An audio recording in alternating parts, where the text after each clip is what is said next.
you are.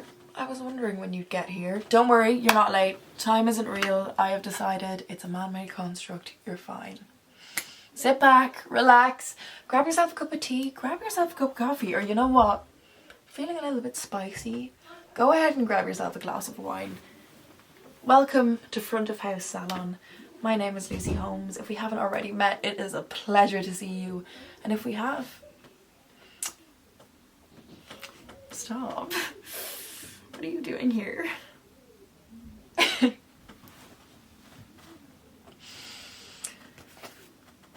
Today I am going to be sharing with you some poems I've written. Believe it or not, sometimes I do write poetry. But a lot of the poems I have shared in the past have been very like shouty and giving out about politics and giving out about things. And it's like such a small tiny part of my poetry. Like I'd say it's the poetry I genuinely write the least. But because a lot of the rest of my poetry is very personal, I like to keep it very close to my chest. So yeah, it'll be a bit different to the kind of poetry you see on videos in my Instagram if you've seen any of those. But I feel like this poetry is much closer to me. So that being said, most if not all of these poems haven't been heard by a single soul, so please don't roast me, please don't judge me. We're here for a good time, okay? So the first poem I'm going to read you is called The Cat with No Tail. Have I told you the tale of the cat with no tail, its withered eyes and winding face? Have I told you the story of its ragged bones, its empty ribcage out of place?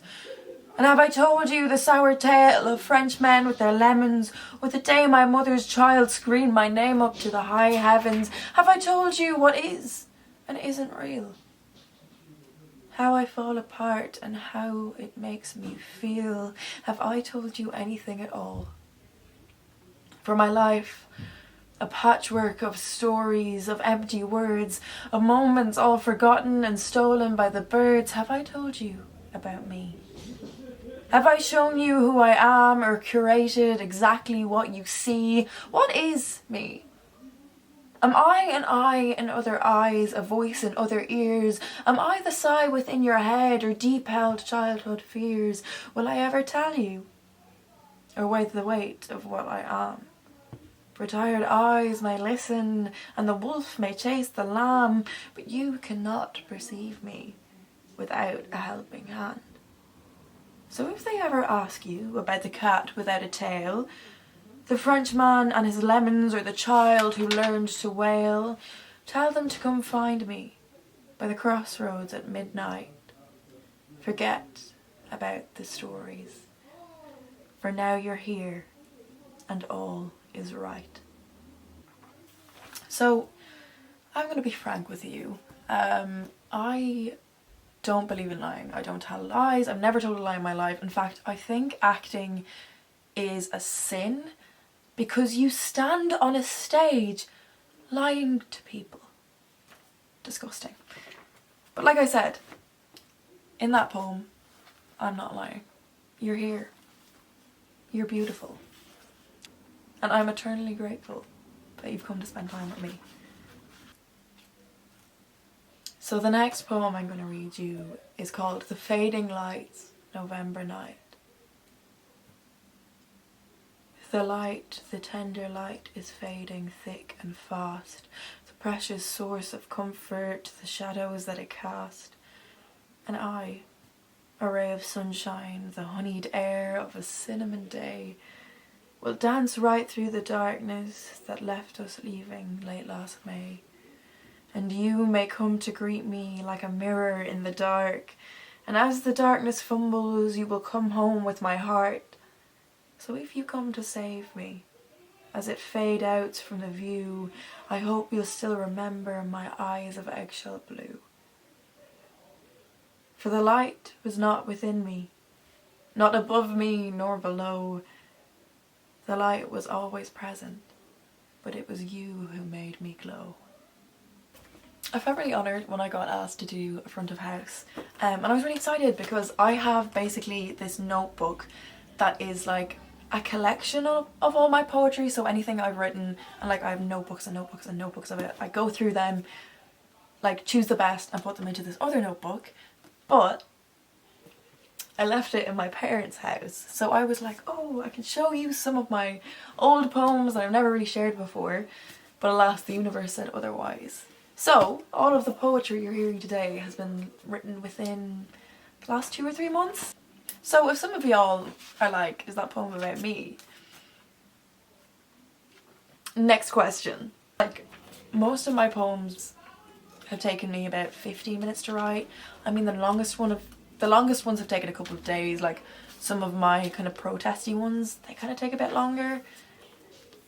But most of the poems I'm reading to you are ones that are just kind of streams of consciousness that, I don't know, I thought would be nice to share. This poem is kind of based on one of those like things that I don't know, just little things that I saw and made me feel happy. And it's called The Barn Owl and the Shrew. Who will win the battle between the barn owl and the shrew? An age-old tale of glory, but the glory goes to who? To who? The owl questioned as she flew, for did she win the battle if she didn't catch the shrew?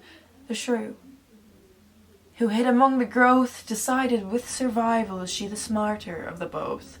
For without a single feather, without the power of a wing, she survived without a blemish, without a scar, a scratch, a sting. But little did she notice, as she was hidden from the fowl, the fox had come to meet her with an angered, sharp-toothed growl. Is that the price of freedom? Is that the price that we must pay? To hide our bodies from perception, to become another monster's prey. This poem, the reason I love it so much is because of the memory I associate it with. I was sitting in Phoenix Park, it was a really sunny day, like the sun was splitting the stones, and I just felt so wonderfully at peace. I was sitting there on my own just listening to music, and it was, and when I say it was truly divine, I am not exaggerating. But this poem, like many of my other poems, remains without a title. Who is this? Such unbroken infinity, a white sunlit intensity, a clouded desert of a day. The light-laced concrete spoke in quiet shades of grey, those grassed paths calling me to you.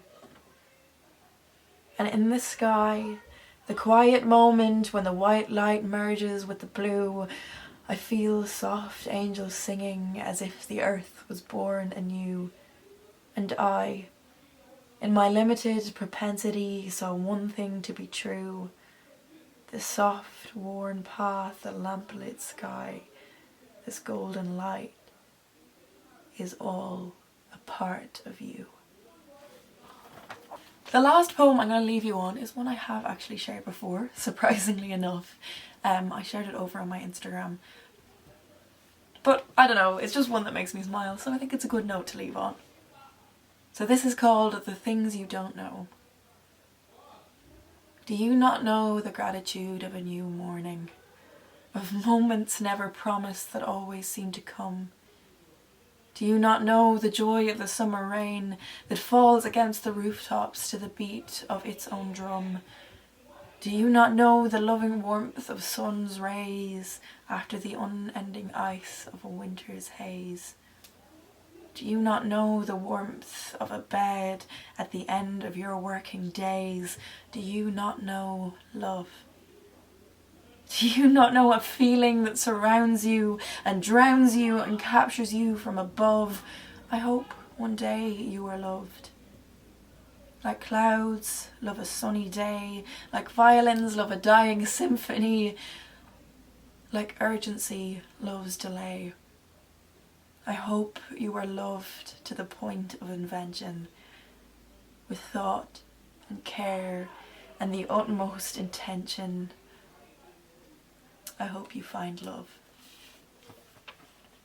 And on that note, I'm going to send you off with all of my love. So anyway, I have been Lucy Holmes and this has been my front of house salon.